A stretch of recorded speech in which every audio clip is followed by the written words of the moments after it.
শেখ হাসিনা বলছেন দেশে ফিরবেন, চায়নার ইনভেস্টমেন্ট যেটা করার কথা ছিল সেটাও করছে না, কোনো অর্থনৈতিক সহযোগিতা নেই। অবস্থা কি মনে হচ্ছে যে ডিসেম্বরের ভিতরে কি কোনো পালাবদল হতে পারে নাকি অন্য কোনো অঘটন ঘটে যেতে পারে দেশে? দেখেন, আমি আমার এই নাগরিক জীবনে, আইনজীবী জীবনে বা যখন ছাত্র রাজনীতি করেছি বা আইনজীবী রাজনীতি করেছি, মার্জনা করবেন, আমি কখনোই গুজব, তারপরে মানে আশঙ্কা এগুলো বলি না। তবে বরং আমি আপনাকে একটা কথা বলি, বিএনপির আরেকটা ভুল পররাষ্ট্র নীতি হয়েছে। ডিপ্লোমেসিতে তারা হেরে যাচ্ছে। তারেক জিয়ার গভর্নমেন্টের ভারতকে নিয়ে ডিল করা। বিএনপির পররাষ্ট্র মন্ত্রণালয়ের মুখপাত্রের বক্তব্যই তো তারাই তো স্বীকার করে নিচ্ছে যে শেখ হাসিনাই এখন বাংলাদেশের সবচেয়ে বড় সমস্যা বা সম্ভাবনা। যে শেখ হাসিনা নিজে আসতে চাচ্ছেন ডিসেম্বরের মধ্যে, সেইখানে শেখ হাসিনার ফিরার শর্ত দেওয়ার কি আছে? আপনাকে তো ডিপ্লোমেসি করতে হবে। আপনি ভারত, পাকিস্তান, নেপাল, চীন, বিশেষ করে প্রতিবেশী মালদ্বীপ, শ্রীলঙ্কা, আপনার সত্য তাদের সঙ্গে মান মর্যাদা রেখে মাথা উঁচু করে সমাধান করতে হবে। জাতির জনক বঙ্গবন্ধু 3 মাসের মধ্যে ভারতীয় সৈন্য পাঠিয়ে দিয়েছে, পৃথিবীর ইতিহাসে বিরল। এখনো সৌদি আরবে মার্কিন যুক্তরাষ্ট্রের সৈন্য আছে। সমাজতান্ত্রিক বিশ্ব যতদিন ছিল অনেক জায়গায় সোভিয়েত ইউনিয়নের সৈন্য ছিল, কিন্তু বঙ্গবন্ধু সেটা অ্যালাউ করেননি।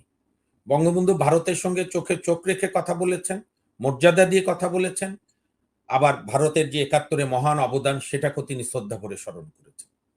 এখন আপনি তো ভারতে যাবেন, ভারত আমন্ত্রণ জানিয়েছে, আপনি ওখানে গিয়ে চোখে চোখ রেখে কথা বলবেন যে আমার গঙ্গার চুক্তি করো, পানির যে আমার ন্যায্য অধিকার আছে, তুমি উজানের তোমার ওখান থেকে নদী আসে, নদী আইন টাইন যা আছে, তিস্তার কথা, বর্ডার কিলিং কেন হবে, এগুলো নিয়ে আপনি আলাপ করবেন। বাণিজ্য যে দুই দেশের যে বাণিজ্য গ্যাপ সেইটা কমানোর আপনি ওখানে গিয়ে বলবেন। এটা তো গ্রামের মানুষের মতো না যে আমি তোর বাড়ি যাব না, এটা বললে তো লাভ হবে না। আপনার ওখানে গিয়ে কথা বলবেন।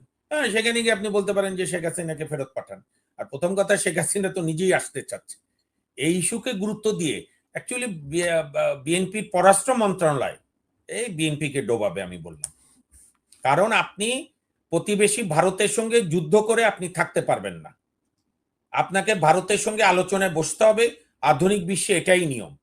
আপনি এত সব বাদ দেন, মার্কিন যুক্তরাষ্ট্র ইরানের সঙ্গে গিয়ে করতে পারলো কিছু? পাকিস্তানকে দায়িত্ব দিল যে তুমি দুই দেশের মধ্যে সমঝোতা করাও। বিশ্বের বিশ্বের কূটনীতি তো পাল্টে গেছে। বিশ্বের বিশ্ব মামুন ভাই, ডিপ্লোমেসি হচ্ছে আলাপ আলোচনার টেবিলে। আপনাকে টেবিল টকে ভারতের সঙ্গে মেধার মামুন পরিচয়, ভাই, মূলধারার সংবাদপত্র আর টিভি গুলো। হ্যাঁ, সবগুলো ওরা 20টারই লিস্ট দিয়ে দিয়েছে, আমার কাছে পাঠিয়েছে। মানে আমরা যেহেতু দেখাইলাম, সুতরাং পরে যাব, এই জন্য আমাকে এটা আবার তুলে দেখাইতে হইলো যে ভাই আমরা সরি ওই যা আমরা। 20টা গণমাধ্যমের ওই 20টা, থ্যাংক ইউ, ওই 20টা গণমাধ্যমের উচিত তাদের তাদের অনলাইনে বা তাদের পত্রিকায়, তাদের টিভিতে লিখিত ক্ষমা প্রার্থনা করা। দেশের একজন সাবেক রাষ্ট্রপতি, বীর মুক্তিযোদ্ধা শাহাবুদ্দিন সাহেব, তার ব্যাপারে ভেরিফাই না করে নিউজ দেবে। What is the job of news editor? সাংবাদিকতা কোথায় গেল? এটা লিখিত ক্ষমা চাওয়া উচিত ওই 20টা গণমাধ্যমের, যেরকম আপনি দুঃখ প্রকাশ করলেন। ধন্যবাদ আপনাকে এর জন্য। হ্যাঁ, আপনি আপনার কথাটা শেষ করতে পারেন, আপনি যে হ্যাঁ, জায়গায়। তো সুতরাং আপনি ভারত, আপনার তো পরে আপনি দাওয়াত চেয়েছেও তো আর দাওয়াত পাবেন না। ভারত তো এখনো দাওয়াত রেখেছে। আপনাকে বুঝতে হবে দীনেশ ত্রিবেদী কিভাবে ডিপ্লোমেসি করছে। আমি তো চাই আপনি দীনেশ ত্রিবেদী চাই তো আমার দেশ আরো ব্রিলিয়ান্ট ডিপ্লোমেসি করুক। ভারতে মাটিতে বসে আপনি আমাদের দাবিগুলো বলুন, আমিও চাই। কিন্তু তাই বলে আপনি শেখ হাসিনার আসার শর্ত দিয়ে হাস্যকর যুক্তি। আর শেখ হাসিনা আসবে কেন? প্রত্যর্পণ হবে না তো? প্রত্যর্পণ চুক্তির যে ধারা অনুযায়ী হয় না। শেখ হাসিনা তো আসামি হিসেবে যাননি ভারতে। শেখ হাসিনাকে বাংলাদেশের আর্ম ফোর্সেস রেখে এসছে নিরাপত্তার জন্য। সুতরাং ওনার তো প্রত্যর্পণ হবে না। উনি যদি না আসতে চায় কেউ আনতে পারবে না। বরং তো আনন্দের বিষয়, বিএনপি তো খুশি হওয়া উচিত। শেখ হাসিনা নিজে আসতে চাচ্ছেন, বারংবার বলছেন, এবং বলছেন আমি জেলে যাব, তবু রাজনীতি করবে আমার দল। এবং ঠিকই তো, যে দলের 40% জনগোষ্ঠী, কোটি কোটি সমর্থক, লক্ষ লক্ষ কর্মী, সেই দল নেতা দেশ ছেড়ে বঙ্গবন্ধু কন্যা কেন বাইরে থাকবে? এখানে আইনগতভাবে তিনি মোকাবেলা করবে। আমাদের দেশে এখনো তো জঙ্গলি শাসন হয়নি, আফগানিস্তান হয়নি, পাকিস্তান হয়নি, অ্যাটলিস্ট তো আইনের শাসনের চেষ্টা আছে। উনি সেগুলো অপশনগুলো অ্যাপ্লাই করবে এবং করবেন উনি। আমি ব্যক্তিগতভাবে চাই উনি এখানে এসে আইনগত মোকাবেলা করবে, কারণ অনেক কিছুই ওনার পক্ষে বলার আছে। যাক, সেটা ওনার আইনজীবী যারা হবে তারা ঠিক করবে। তো বিএনপিতে এই শর্ত দেওয়া, বিএনপির এই অস্থিরতা, এটা তো দেশ পরিচালনার সাফল্য বহন করছে না। আর আপনি ভারতে, আপনি বিএনপি কি এখন নাহিদদের কথায় চলবে? নাহিদ যেরকম বলেছে আপনি যেতে পারবেন না শেখ হাসিনাকে না এনে, তো যে এনসিপি জামাতের সঙ্গে জোট না করলে একটা সিটও জিততো না, সবগুলো জামানত বাজেয়াপ্ত হতো, তো সেই এনসিপির কথায় বিএনপি চলবে? এটা একটা কথা? আমি তো বারবার বলছি, অপ্রিয় হওয়া সত্ত্বেও, যে আওয়ামী লীগ বিএনপি দুই দলের কাছাকাছি আর কেউ নেই। সুতরাং এই দুই দলকেই রাজনৈতিক সমঝোতা করতে হবে, সে প্রকাশ্যে করেন আর আড়ালে করেন, দুই দলকেই করতে হবে। না করলে দেশ স্থিতিশীল হবে না ভাই, কোনো কিছু এগুবে না। আচ্ছা, মামুন ভাই, আপনিও বললেন যে যেমন চোখে চোখ রেখে কথা বলার কথাটা বিএনপি বলছে বারবার যে চোখে চোখ রেখে ভারতের সাথে কথা বলতে হবে। আমার প্রশ্ন হচ্ছে যে, দেখেন, চোখে চোখ রেখে তো যেমন এই রাশিয়ার বিরুদ্ধে, রাশিয়া আর আমেরিকা কিন্তু একজন আরেকজনের বড় শত্রু। ওরা চোখে চোখ রেখে কথা বলে বা হুমকি আমি এই ধমকি দেয় প্রসঙ্গে বাহির। আপনাকে একটু আমার একটা ক্যাভিট দেই। ভারতের চোখে চোখ রেখে শেখ হাসিনাও কথা বলেছে। আমি তো জানতে চাই যারা উগ্র ভারত বিরোধিতা করে, যে শেখ হাসিনা ভারতের কাছে কি কি স্বার্থ বিকিয়ে দিয়েছে, ভারত এখানে কি কি আধিপত্য করেছে। তো অবান্তর উগ্র পাকিস্তানি চিন্তার, মৌলবাদী ধ্যান ধারণার। আজকে দেখলাম নতুন এক জঙ্গি, কি নামও মনে রাখতে চাই না, সে বলেছে যে বাংলাদেশ কত বড় অসভ্য, দেখেন ওর বিরুদ্ধে রাষ্ট্রদ্রোহ মামলা হওয়া দরকার। যে বাংলাদেশ একটা হিন্দুয়ানি শব্দ, এটার হওয়ার কথা ছিল মুসলিম বঙ্গ, বলেন মুসলিম বঙ্গ। ওর বিরুদ্ধে রাষ্ট্রদ্রোহ মামলা হওয়া উচিত। তো সেই কারণেই উগ্র পাকিস্তান বিরোধীদের সঙ্গে বিএনপি যদি মিল করে ফেলে, তাহলে তো দেশের জন্য চেয়ে বড় বিপদ বিএনপির জন্য হবে। তাহলে এখন এই যে আমেরিকা বা রাশিয়া, তারা যখন আলাদা কথা বলে তখন অনেক হুমকি ধমকি দেয়, কিন্তু আমরা কিছুদিন আগে রাশিয়ার প্রেসিডেন্ট ভ্লাদিমির পুতিন এবং ডোনাল্ড ট্রাম্পকে দেখলাম বন্ধুর মতো কথা বলছে, হাত মিলাচ্ছে, কারণ তাদের তাদের মধ্যে আবার কিন্তু ব্যবসা আছে, রেয়ার আর্থের অনেক কিছু। তা আমরা এখন হুমকি দিচ্ছে এই সেই, কিন্তু আমাদের তো আসলে অ্যাপ্রোচটা তাহলে ভারতের সাথে ওইভাবে হওয়া উচিত, একটা বন্ধু সুলভ ভাব। আমার প্রশ্ন, তাহলে যে তারেক জিয়া সাহেবের শপথ অনুষ্ঠানে, মাননীয় প্রধানমন্ত্রী শপথ অনুষ্ঠানে বিল্লাওম আসলো, আপনি অ্যালাউ করতেন না? আপনি বলতেন না শেখ হাসিনা না আসলে বিল্লাওমও আসতে পারবে না? আপনি তো, বিএনপি তো কনসিস্টেন্সি পাচ্ছি না আমরা।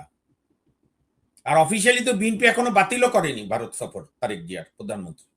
আমি বলবো ডিপ্লোমেসিতে মনোযোগ দেন, চোখে চোখ রেখে প্রত্যেক দেশেরই কথা বলা উচিত। অতীত বঙ্গবন্ধু সরকার বলেছে, এমনকি জিয়াউর রহমান বলেছে, শেখ হাসিনাও বলেছে। সুতরাং এই আমি মনে করি দেশের কনসেপ্টে আমরা বলবো, এবং ভারতও তো, ভারত কি বলেছে যে তুমি আমার সঙ্গে অনুনয় বিনয় করে কথা বলো?